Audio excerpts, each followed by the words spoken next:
Et bonsoir, nous sommes en direct aujourd'hui du salon e-learning, c'est la fin du salon 2018 à la porte de Versailles et nous sommes très enchantés de vous accueillir ce soir et à la fois nos clients sur le live et des personnes qui ont eu la gentillesse de venir nous trouver.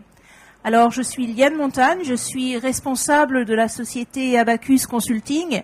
Et Abacus Consulting, c'est en fait un institut de formation et aussi une société de consulting qui permet aux petites et moyennes entreprises de trouver de plus grandes facilités de croissance sans se mettre dans l'embarras.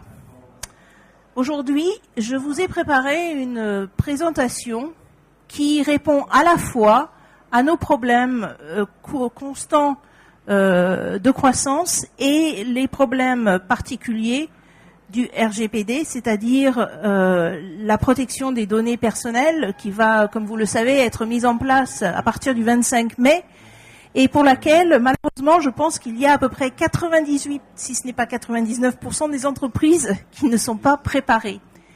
Et comme c'est un système assez complexe, nous avons eu beaucoup de demandes de nos clients et de nos contacts et aussi sur le salon de passer un petit peu plus de temps sur cette problématique et de l'incorporer dans l'explication de notre solution que nous avons appelée le Deep Audit.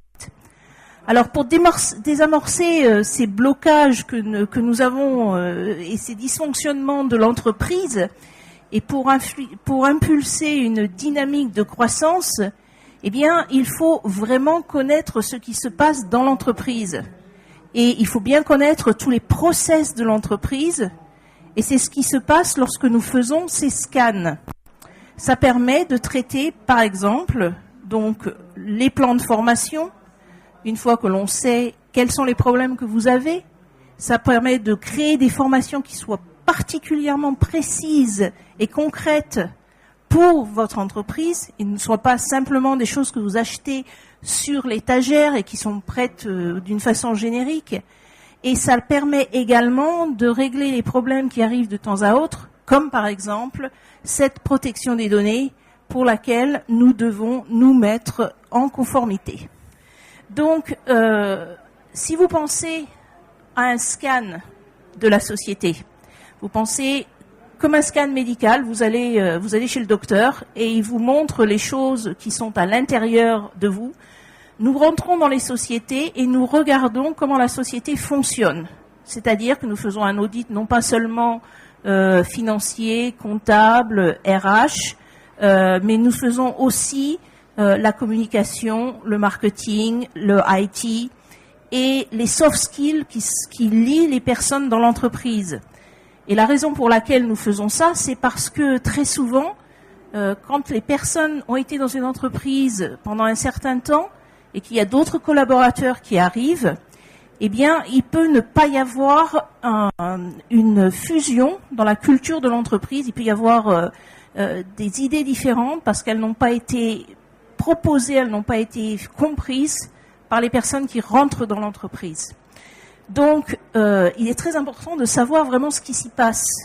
Et malheureusement, avec la meilleure volonté du monde, les DRH, ils ne sont pas capables nécessairement de s'occuper de ce genre de choses parce qu'ils ont vraiment beaucoup trop de choses à faire.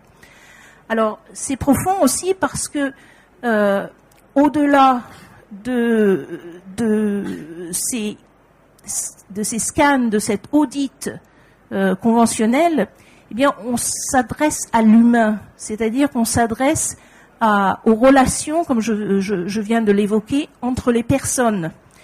Et ça, c'est très difficile à faire lorsqu'on est dans l'entreprise. C'est beaucoup plus facile pour un acteur extérieur de venir, de regarder ce qui se passe, et c'est exactement ce que nous faisons. Nous rentrons dans l'entreprise pour quelques jours, et nous regardons ce qui se passe, nous regardons les interactions entre les gens, et ça nous permet de voir comment les informations qui sont nécessaires pour le bon fonctionnement, l'optimisation de la croissance de l'entreprise se déroulent ou non. Donc,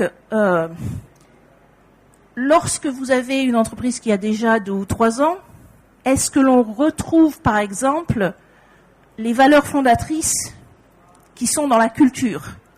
Ou est-ce que l'entreprise est partie dans une certaine direction qui fait que la vie a repris du dessus, il s'est passé des choses, mais en fait, ils n'arrivent plus à faire ce qu'ils étaient partis faire.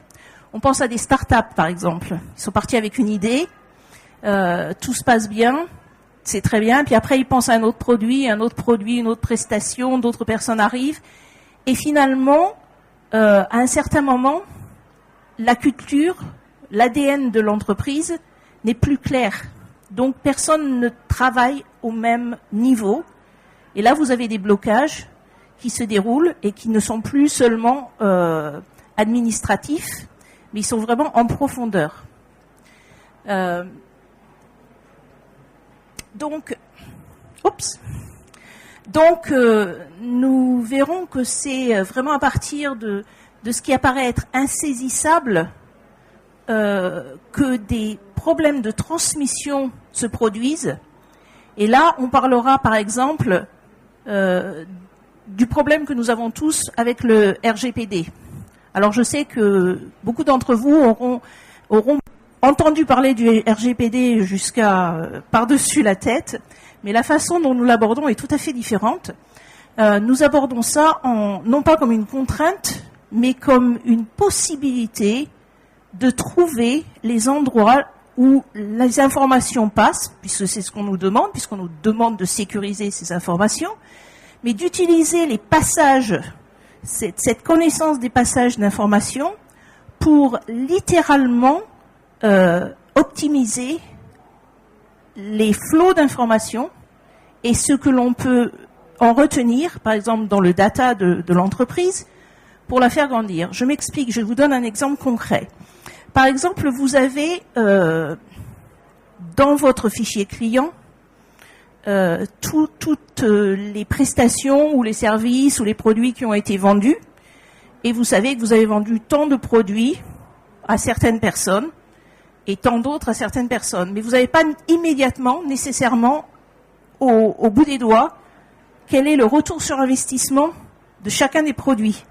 C'est-à-dire que vous pouvez avoir un chiffre d'affaires important sur un certain produit ou sur une certaine prestation, mais en fait, ce n'est pas jusqu'à ce que votre service comptable ait analysé les chiffres, et ça peut se passer 12 mois plus tard ou 18 mois plus tard, que vous savez immédiatement quelles étaient vos meilleures prestations, quelles étaient celles qui ont eu une meilleure réponse pour vos clients. Il faut déjà être extrêmement bien organisé, et c'est pas donné à toutes les petites entreprises ou même toutes les PME de réfléchir à avoir ces systèmes en place.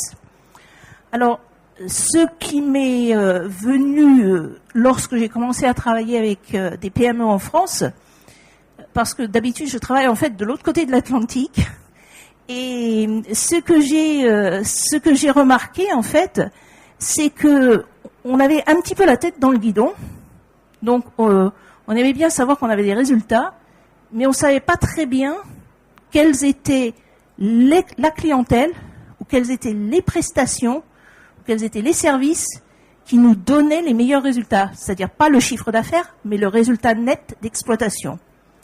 Et je me suis dit que pendant qu'on était obligé de sécuriser les données, pourquoi ne pas utiliser ces informations qu'on nous forçait à trouver, déjà pour sécuriser la société, parce que je sais que beaucoup d'entre vous sont chefs d'entreprise ou responsables dans une entreprise, mais la sécurisation des données ici n'est pas nécessairement encore un grand niveau. On pense aux passwords, on pense aux fichiers qui sont un petit peu laissés partout, personne ne sait vraiment qui a accès à ces fichiers. Donc je pense que dans ce côté-là, le RGPD va être très utile parce que au moins on va savoir où ils sont, où ils vont, où ils transitent et où ils risquent de se perdre. Mais aussi, on va pouvoir les utiliser pour grandir ce qui se passe dans l'entreprise. Alors, je ne sais pas si... je sais que parmi nos clients qui nous écoutent en direct, on m'avait demandé de faire un petit peu une présentation sur les points clés du RGPD, parce que c'est un grand problème que nous avons à résoudre. Et on a peur que ça coûte très cher Alors, oui et non. Déjà, est-ce que le RGPD nous concerne, nous, en tant qu'entrepreneurs, en tant que chef d'entreprise? Si nous avons moins de 250 personnes, eh ben, on me dit, de toutes les façons, moi, j'en ai rien à faire. J'ai pas besoin d'intervenir. Et là, je pense qu'on a de gros problèmes parce que c'est pas qu'on n'a pas besoin de rien faire, c'est qu'on n'a pas on n'est pas obligé de nommer un DPO. Ce qui est tout à fait différent. Cependant, si vous ne nommez pas un DPO, ce qu'il faut savoir, même si vous avez moins de 250 salariés, c'est que de facto, le chef d'entreprise va être la personne responsable. D'accord? Donc, le gros problème que vous allez avoir en tant que TPME, c'est que vous allez avoir un problème avec vos données. C'est le chef d'entreprise qui est responsable, donc c'est à lui on va venir demander où sont passées les données, ou pourquoi est-ce que vous avez eu une fuite, ou quel est le problème. Et le chef d'entreprise va dire moi j'ai absolument aucune idée parce que je suis pas dans le système high-tech. Donc la société est complètement ouverte à toutes ces attaques, et il faut donc bien réfléchir de ne pas se mettre dans cette situation d'insécurisation et de ne pas dire oui mais de toutes les façons c'est tellement gros, la CNIL va pas nous embêter parce que nous on est des petits poissons, parce qu'en fait c'est pas nécessairement la CNIL qui va nous embêter. Quand vous réfléchissez bien, quand vous allez au supermarché, vous allez chez Darty ou vous allez je sais pas moi chez Cdiscount ou je sais pas où vous allez, vous signez avec un contrat et puis vous cochez le petit truc que vous voulez pas être embêté par les personnes par des offres publicitaires. Puis vous sortez du bâtiment, puis 2 minutes après sur votre téléphone, vous avez un text message qui vous dit oui mais vous savez vous avez acheté une table, nous on vend aussi des chaises. Mais d'où ça vient ces données? Donc il y a des fuites continuelles, d'accord? Donc vous êtes dans votre quotidien, vous êtes assaillis, enfin on est tous assaillis avec ces problèmes. Donc maintenant, retournons-les du côté de l'entrepreneur. Vous allez être dans une situation qui est beaucoup plus proche que celle que moi je connais de l'autre côté de l'Atlantique, où les clients eux-mêmes vont venir et vous dire oui, vous savez, moi en fait, vous avez utilisé mes données, ou mes données ont fuité, je les ai retrouvées sur l'internet. Vous n'avez pas protégé mes données personnelles, ce que vous déjà devez faire, d'ailleurs, aujourd'hui. Mais vous allez vous retrouver dans cette situation, et puis sous 72 heures, il va falloir que vous disiez, ces données, en fait, elles sont parties de là à là, et je sais exactement ce qui s'est passé, on peut rectifier, et donc il ne va plus rien se passer. Vous avez 72 heures. 72, c'est pas gros, hein. Vous imaginez de trouver dans une petite entreprise ou même dans une PME, vous retrouvez où se trouve la fuite, où sont les données de la personne, comment vous les resécurisez et comment vous démontrez à la CNIL que vous êtes maintenant en conformité. Je pense qu'il va y avoir quand même pas mal de problèmes. Donc, le problème à bien réfléchir, c'est que les entreprises ne vont pas être prises de court nécessairement par la CNIL, mais elles vont être très probablement prises de court par les clients eux-mêmes, vos clients, et c'est eux qui vont mener des actions, des class actions, parce que c'est quelque chose qui est autorisé maintenant avec le nouveau règlement du RGPD. Ils vont se grouper et ils vont venir vraiment vous embêter.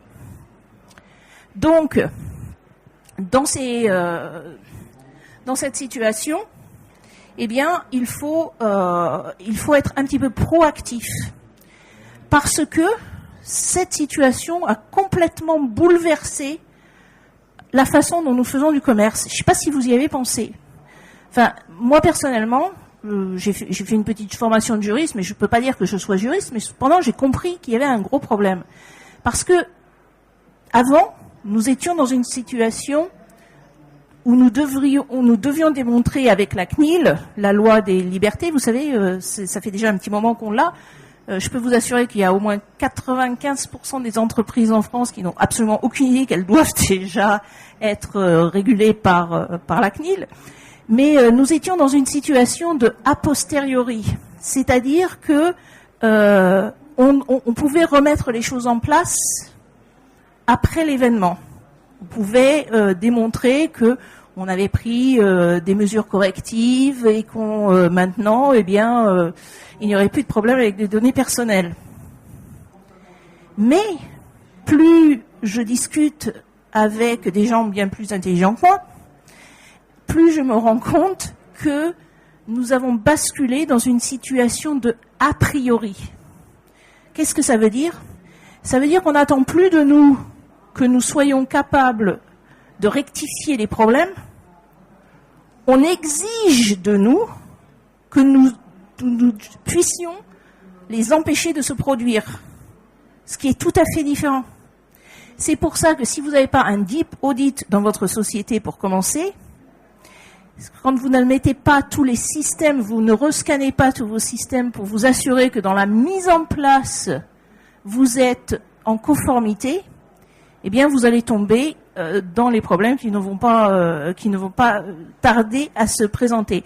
D'ailleurs, ce qui est très intéressant, c'est que l'année dernière, nous avions à peine 35 prises de position de la CNIL sur les sociétés. 35.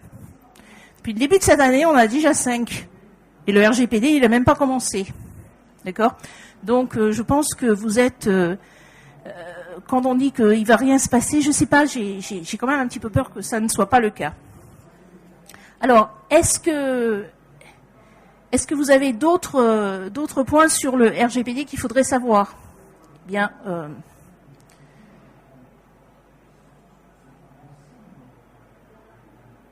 La loi est très, très claire.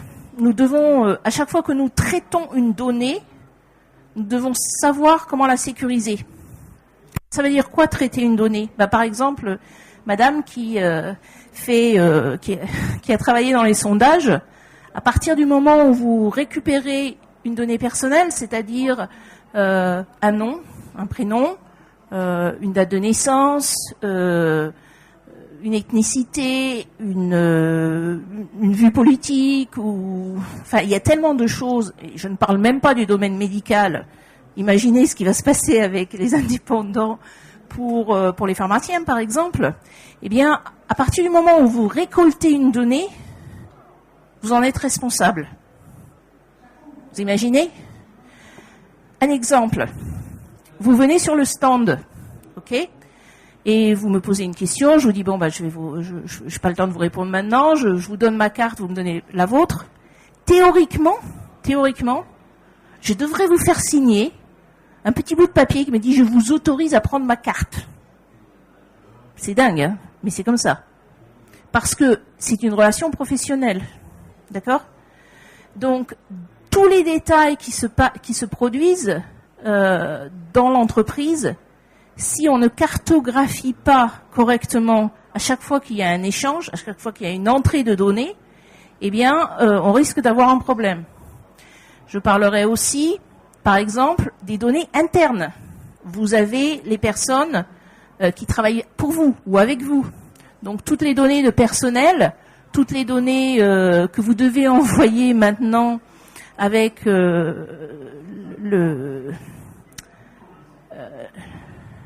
ce qu'on doit retenir à la source, on l'envoie aux impôts, on l'envoie à son comptable. Maintenant, est-ce que vous avez réfléchi que votre comptable, il est peut-être pas RGPD certifié, il est peut-être pas conforme, votre comptable, encore. Donc vous envoyez des données à votre comptable qui n'est pas certifié, les données se promènent dans la nature, elles sont perdues. Théoriquement, c'est de la faute du comptable, mais pratiquement, c'est de votre faute. Parce que vous n'avez pas refait un contrat avec votre comptable qui dit que, eh bien, il doit expliquer comment ces données sont gardées, comment ces données sont sécurisées. Donc, avant, c'était le comptable qui aurait été responsable. Aujourd'hui, c'est l'entrepreneur, c'est l'entreprise qui est responsable. D'accord ? Pensez à d'autres choses comme les hébergeurs. Vous avez votre site sur OVH ou sur, je ne sais pas quels sont les grands hébergeurs français. Maintenant, vous avez signé un contrat avec OVH, par exemple, il y a 1 an ou il y a 2 ans. Eux, ils n'ont pas encore changé leur contrat. Donc, s'il y a une fuite de données, d'accord, c'est pas OVH qui est responsable, c'est vous qui êtes responsable du fait que vous n'avez pas vérifié tous les contrats. D'où la nécessité d'avoir, encore une fois, une cartographie extrêmement précise de toutes les relations que vous avez entre personnes. Vos fournisseurs, vos sous-traitants, votre personnel, votre rayon marketing, etc. Est-ce que quelqu'un a une question pour l'instant pour les personnes dans la salle? D'accord. Donc, qu'est-ce qu'il faut faire? Eh bien, déjà, il faut comprendre que ce n'est pas un problème qui va s'en aller. Il ne faut pas nécessairement paniquer parce qu'on nous dit que la CNIL va être gentille. Bon, moi je veux bien. Enfin, il faut quand même penser qu'il n'y a que 200 personnes à la CNIL, d'accord, et qu'il y a 3 millions d'entreprises. Donc c'est pour ça que je pense que les premiers problèmes que nous allons avoir, ça va pas venir nécessairement des CNIL françaises, européennes, par exemple, mais ça va plutôt venir des clients eux-mêmes, d'accord, ou des fournisseurs, ou des sous-traitants qui vont nous accuser de ne pas être en conformité. Mais ça ne veut pas dire que du coup nous sommes exonérés. Il y a 200 personnes à la CNIL, mais il faut montrer que nous sommes sensibilisés et que nous prenons des mesures pour s'en occuper. Alors évidemment, les GAFA, je suis pas particulièrement persuadée personnellement que ça va faire une grosse différence, parce que bien que les sanctions soient très lourdes, je ne sais pas comment elles vont être appliquées. Je vous donne un petit exemple, je ne sais pas si vous savez. L'année dernière, il y a eu un problème avec Facebook, enfin, un des problèmes avec Facebook, et Facebook a été condamné. Ils ont été condamnés parce qu'ils ne se sont pas occupés des données personnelles des gens. Vous savez combien ils ont été condamnés? Allez, dites-moi, faites... c'était... 10 millions? Oh, ça aurait été bien. Un autre? Ça serait parfait. Madame? 1 milliard? D'accord. 130 000 euros. 130 000 euros. Je ne sais même pas s'ils ont encore payé. D'accord? Alors, pour devenir quelque chose de plus profond et de plus frappant, eh bien, le RGPD a dit, en fait, les sanctions vont être très fortes.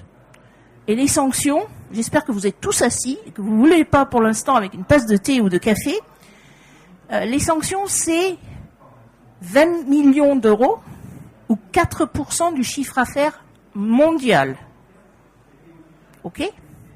Alors, quand on parle de Facebook ou des GAFA, d'accord. Mais imaginez une petite société qui fait 1 million d'euros ou quelque chose comme ça, qui vend son matériel en Allemagne, un petit peu en Italie, un petit peu ici et là, et puis son sous-traitant perd ses données, ça arrive sur le marché, et les personnes dont les données ont été perdues se retournent contre la société. Mais je pense qu'il va quand même y avoir un petit peu de dégâts. D'accord? Donc c'est pour ça qu'il faut vraiment le prendre sérieusement. Parce que je pense que j'ai jamais... Enfin, maintenant j'ai plus de 40 ans derrière moi d'entrepreneuriat, et j'ai jamais vu une menace aussi précise contre nous. Et c'est aussi une menace contre les employés. Vous êtes salarié d'une société, par exemple, ok? Et votre société est prise à partie. Et bien, tout d'un coup, une des premières choses qui peut être demandée, qui peut être exigée par la CNIL, c'est que le site internet de votre société soit fermé. D'accord? Donc, vous n'avez plus de présentation, vous pouvez plus vendre. Si vous avez du e-commerce, vous ne pouvez plus vendre. Vous êtes mort. D'accord? Et c'est seulement lorsque vous pouvez démontrer que vous êtes en conformité, alors si vous savez pas où sont vos systèmes, good luck to you, ok? Mais c'est seulement lorsque vous pouvez démontrer que vous êtes en conformité, que vous avez récupéré les données, que vous avez dédommagé les personnes qui se sont plaintes, que vous pouvez rouvrir votre site internet et votre société. À mon avis, je sais pas si vous respirez encore, hein, mais je pense que vous aurez quand même un petit peu de maux de cœur. Donc, qu'est-ce qu'il faut faire pour se protéger? Alors, il y a certaines étapes que la CLIN nous donne. Eux, ils mettent en fait 6 étapes pour nous aider à mettre ces choses en place. Le problème, c'est que, bien qu'on ait les étapes, on n'a pas les moyens de les mettre en place. Alors, la première étape, c'est de donner à une personne la responsabilité de la protection des données. D'accord? Donc, vous nommez un DPO, Data Protector Officer, je crois qu'en français ça s'appelle une protection des data, et vous leur dites, écoutez, vous êtes responsable de sécuriser toutes nos données, donc débrouillez-vous, et cette personne doit être, par principe, complètement indépendante. C'est-à-dire que vous n'avez pas le droit de lui dire, oui, mais vous pouvez faire ci, mais vous pouvez pas faire ça. D'accord? Il faut qu'elle soit complètement indépendante et complètement capable de prendre toutes les décisions dont elle a besoin pour vous mettre en conformité. Alors ça veut dire quoi en pratique? Imaginez, vous travaillez dans une petite entreprise qui a, 150, 250, même 300 personnes. Et vous avez une personne et vous dites, toi aujourd'hui tu vas devenir le DPO. Écoute, dis-nous où sont les données et puis sécurise-les. C'est ce que la CNIL nous dit. C'est facile, bien sûr. Alors, où est-ce que cette personne va aller chercher les informations? Parce que cette personne doit avoir... moi je dis qu'on va recevoir pas mal de vaisseaux spatiaux de Mars avec des DPO déjà tout formés, qui sont juristes, qui sont comptables, qui sont bons en marketing, qui sont capables de parler aux gens, qui ne vont pas avoir de problème à communiquer, qui sont omniscients pour trouver tous les endroits où les choses se trouvent. Et donc, je pense que les vaisseaux spatiaux vont être très, très, très demandés pour faire arriver ces personnes. Mais en pratique, comment est-ce qu'on va les former, ces personnes? Parce que nous sommes aussi institut de formation, d'accord? Et pendant 3 jours, j'ai eu des défilés devant le stand de personnes qui nous demandaient « Est-ce que vous formez des DPO ?» Former un DPO, oui, d'accord, mais c'est en fonction de l'entreprise. Un DPO pour une personne, pour une entreprise A, et un DPO pour une entreprise B, bien que le résultat final doive être le même, ces fonctions vont dépendre de la complexité des systèmes que vous avez dans l'entreprise. Et cette personne, comment est-ce que vous allez la payer? Parce qu'un DPO, c'est pas quelqu'un de gratuit. Il va pas travailler pour vous juste parce que vous lui donnez le nom de DPO. Donc il faut le payer aussi. Le payer, cette personne. D'accord?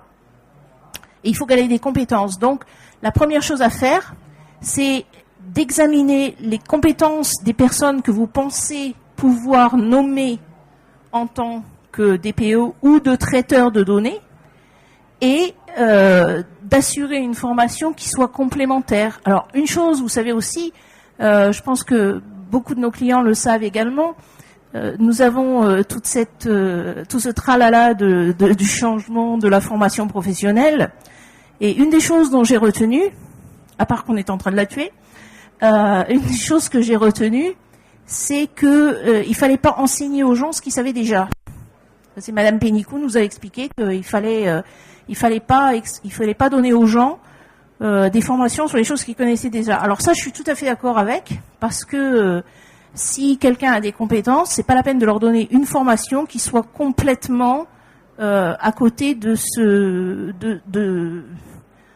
qui englobe déjà ce qu'ils savent. Il faut vraiment, encore une fois, rentrer dans la société, comprendre avec qui on va parler et apporter les compétences qui sont nécessaires pour la personne que vous allez nommer.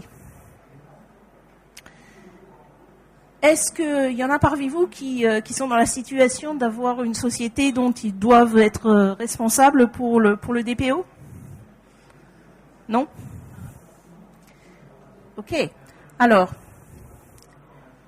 quand on traite le RGPD, l'outil le plus important dans le RGPD, c'est d'avoir un fichier des données. Donc il faut créer ce fichier des données.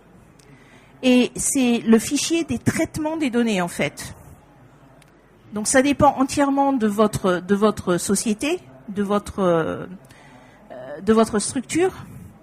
Et encore une fois, si vous n'avez pas fait une cartographie de la structure, eh bien vous ne saurez pas si vous avez bien traité toutes les entrées d'informations et tous les mouvements d'informations. Alors, juste... Enfin, c'est pas grand-chose ce qu'on nous demande. Je vous en donne quelques-uns. Le nom et les coordonnées du responsable du traitement. Les différents traitements de données personnelles. Les catégories de données personnelles traitées. Les différentes catégories de personnes concernées. Les objectifs poursuivis par les opérations de traitement et de données. Les acteurs internes et externes. Les flux de données, la durée de conservation, la description générale, etc., etc. Alors, petit exemple, vous avez un site internet? Il y a quelqu'un qui a un site internet? D'accord. Vous avez des cookies sur votre site internet? Intéressant, vous ne savez pas, ok? Donc ça, c'est un gros problème parce que si vous ne savez pas où est la donnée que vous devez sécuriser, eh bien, comment est-ce que vous allez le faire? Alors, vous me direz, j'ai un monsieur, j'ai un sous-traitant, j'ai donné mon site internet à être fait. Et donc, c'est cette personne qui doit savoir où sont mes cookies. Nenni, c'est vous qui devez savoir qu'est-ce que vos cookies retiennent comme information, de qui, de quoi, comment, et pour combien de temps. Alors, ça, je pense que ça va être un sujet énorme pour toutes les petites entreprises, pour tous les petits commerçants qui ont des traitements de données. Donc vous avez un cookie qui va dire que vous avez été sur le site. Et je ne sais pas si vous vous souvenez, quand vous prenez un truc sur Google, là, ils vous disent pour continuer votre navigation sur le site, eh bien, tiquez ici pour vous dire que vous êtes d'accord. On vous donne le choix, mais ils n'ont pas le droit maintenant. Enfin, à mon avis, ils vont prendre le gauche. Mais bon, le problème, c'est que dans ce que l'on fait nous, eh bien, il faut que tout ce que l'on prend comme information des personnes, c'est important aussi, je ne sais pas comment les instituts de statistiques vont faire ça, toutes les personnes qui traitent des données professionnellement, des marketeurs, etc. Eh bien, il faut qu'on puisse donner à la personne qui arrive sur notre site un choix véritable des données qui vont être retenues. D'accord? Et il faut que ça soit fait dans le pop-up qui arrive sur la page quand l'internaute arrive sur notre site. D'accord? Donc il faut dire, oui, moi je suis d'accord ou je suis pas d'accord, je veux bien que ces données soient retenues ou non. Et de toutes les façons, un autre problème énorme qui va se poser, c'est que on peut garder ces données que pour 13 mois. Donc au bout de 13 mois, manifestement, il faut qu'on rappelle les gens. Il faut peut-être leur demander l'autorisation de les rappeler, j'en sais rien. Enfin, c'est pas très clair juridiquement encore quel est le processus. Mais il faut leur demander en fait une autorisation nouvelle pour qu'on puisse mettre les cookies pour qu'ils puissent se naviguer sur notre site. D'accord ? Comment on s'assure que les prestataires sont certifiés RGPD ? Alors ça, c'est une très bonne question. Pour l'instant, il n'y a que organiser un audit en profondeur qui vous permettra d'identifier tous les prestataires en amont et en aval pour revoir tous les contrats. Alors, je ne sais pas si vous voulez faire une reconversion, mademoiselle voulait faire une reconversion. Moi, je vous suggère de devenir avocat. Parce qu'avec tous les contrats qu'il va y avoir à refaire, ça va être de la folie pure. Donc la seule façon que vous pouvez vous assurer que vos prestataires, en amont ou en aval, sont RGPD en conformité, eh bien c'est déjà de leur demander. Ils vont certainement, enfin une grande partie d'entre eux vont regarder avec des yeux ronds. Mais non, mais de toute façon, ça n'a rien à voir avec moi. C'est vous, le donneur d'ordre, que Nenni. Bon, alors là, vous savez tout de suite qu'ils sont pas en conformité. Hein. Si vous dites quelque chose comme ça, vous savez qu'ils sont pas en conformité.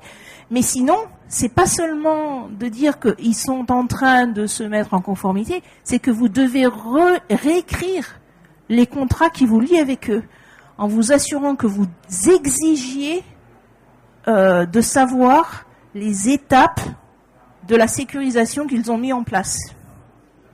D'accord ? Donc même pour une petite entreprise, c'est assez compliqué. Alors ce que nous avons proposé, bien sûr, c'est un processus par étapes. D'accord ? D'abord, il faut comprendre de quoi il s'agit en 45 minutes. C'est un petit peu court, surtout en essayant de vous expliquer que malgré toutes ces contraintes, eh bien, vous pouvez en tirer parti. C'est-à-dire que vous pouvez, en fait, payer pour votre conformité en étant bien arrangeant sur les informations que vous recevez et en les utilisant de façon concrète. C'est-à-dire, comme je vous en parlais un petit peu au début, avec vos clients, quelles sont les prestations que vous faites, comment est-ce que vous pouvez vraiment monter en croissance, parce que ça, ce sont des données qui vont vous permettre de le faire.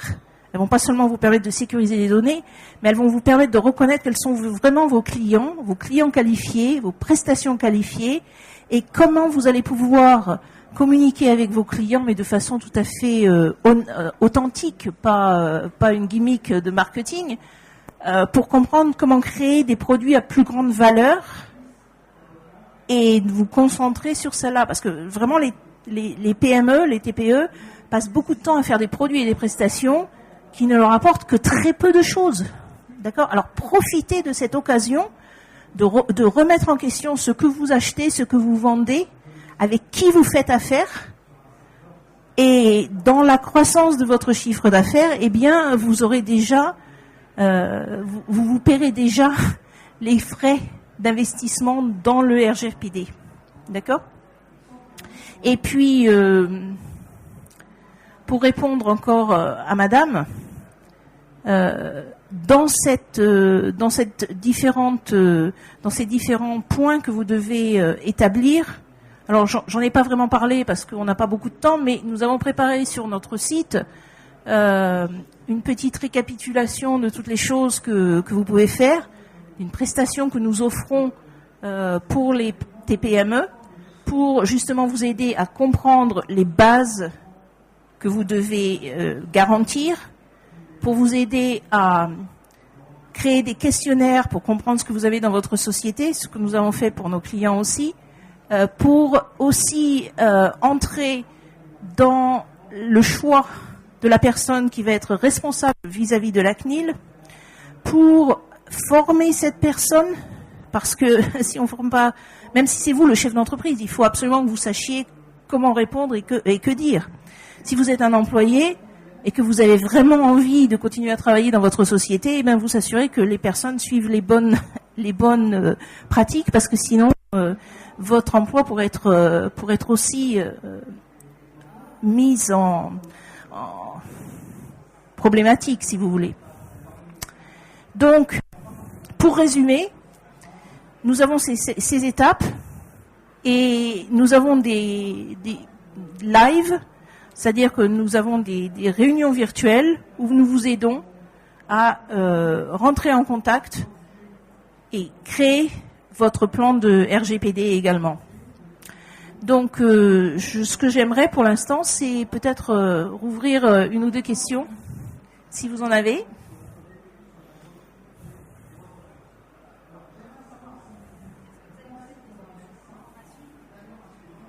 Est-ce que vous pouvez parler des solutions plan de formation, s'il vous plaît ? Oui, ben, je pense que pour l'instant, je crois qu'on était les derniers, donc on peut se permettre 2-3 minutes. Alors, pourquoi est-ce que c'est important également ? C'est que, comme je l'ai mentionné un petit peu tout à l'heure, quand vous commencez à comprendre comment vos différents process s'établissent dans la société, eh bien, vous pouvez également trouver quelles sont les compétences dont on a besoin, non seulement pour le DPO, d'accord, mais vous avez dans votre masse salariale, vous avez des gens qui ont besoin de monter en compétences. Et lorsque vous faites l'audit de votre société, eh bien vous vous rendez compte que peut-être Madame Jones, elle est couramment en train de parler aux personnes au téléphone, mais elle n'est pas du tout à l'aise au téléphone. Si vous la mettiez sur le devant si vous le mettiez sur le devant à répondre au comptoir, eh bien elle se sentirait bien mieux. Mais par contre, elle a besoin d'une formation pour l'aider à transiter vers son nouveau poste. Donc ça, c'est un exemple assez simple, mais vous avez aussi, vous vous rendez compte que, eh bien, en fait, il serait plus intéressant d'avoir une personne qui fait le IT dans la technique chez vous, plutôt que de payer quelqu'un à l'extérieur, ou vice-versa. Vous avez peut-être quelqu'un dont vous ne maîtrisez pas toutes les compétences. Donc ça vous permet de remettre en place toute la cartographie de votre masse salariale et de mieux réaligner les personnes avec leurs compétences personnelles, avec ce qu'ils ont vraiment envie de faire. Donc quand vous savez très bien que si vous faites ce que vous avez envie de faire, eh bien vous le faites bien mieux que si vous faites quelque chose que vous n'avez pas envie de faire. Voilà. Et donc ce qu'on a découvert, c'est que ça nous permettait de créer des plans de formation qui ne soient pas vraiment caricaturaux. C'est-à-dire que quand vous faites un entretien avec votre responsable RH, bien c'est tout à fait différent que si vous avez quelqu'un vous essayez de donner les réponses que vous pensez qu'on attend de vous, n'est-ce pas? Ben oui, parce que vous voulez garder votre travail. Mais quand vous commencez à travailler avec quelqu'un de l'extérieur, eh bien vous pouvez leur dire, ben vous savez, moi je me suis rendu compte que ça serait bien si on pouvait faire ceci ou cela. Donc vous avez un plan de formation qui se met en place, qui est complètement dirigé vers la croissance et l'optimisation des ressources et des compétences personnelles. Donc vous pouvez faire un plan de formation qui est basé sur la réalité de ce qui se passe dans l'entreprise et non pas sur ce qu'on pense qui se passe dans l'entreprise. Et vous avez l'opportunité de remettre les gens ensemble qui peuvent se parler, alors que peut-être, jusqu'à présent, il n'y avait pas vraiment de possibilité de faire ça, mais avec une bonne excuse, c'est-à-dire qu'est-ce qu'on peut faire pour que notre société, pour que notre entreprise soit plus performante, soit plus agréable, réponde mieux aux besoins des clients, comment est-ce qu'on peut décompliquer les process que nous avons entre nous, comment est-ce qu'on peut optimiser la communication. Et donc, les plans de formation qui se font à partir de cette méthode sont très différents des plans de formation qu'on est obligé de bâcher parce que juridiquement, on est obligé de le faire. Et donc, à partir du moment où on a ce plan de formation, on a aussi quelque chose d'hyper important, c'est qu'on a exactement toutes les compétences que l'on veut que les personnes acquièrent ou que les personnes ont besoin d'acquérir. Donc, c'est une approche tout à fait holistique, enfin tout à fait entière, qui prend un petit peu l'entreprise comme une entité. Il n'y a plus un département ici, un département là, un autre là, et ils se parlent jamais parce qu'en fait, pourquoi est-ce que la compta devrait parler aux commerciaux? En fait, la compta, elle a vraiment besoin de parler aux commerciaux, ou plutôt les commerciaux ont vraiment besoin de parler à la compta. Voilà. Donc ça remet un petit peu l'humain, mais en même temps, optimisation de vos résultats dans l'entreprise. Est-ce que ça a répondu à votre question? Quelqu'un d'autre avant que nous terminions et que nous laissions la place? Non, c'est bon? Écoutez, mesdames, messieurs, je vous remercie beaucoup de votre participation et puis je vous invite, nous avons quelques leaflets où vous pouvez aller chercher un petit peu plus d'informations, je vous invite à en profiter. Merci beaucoup et au revoir.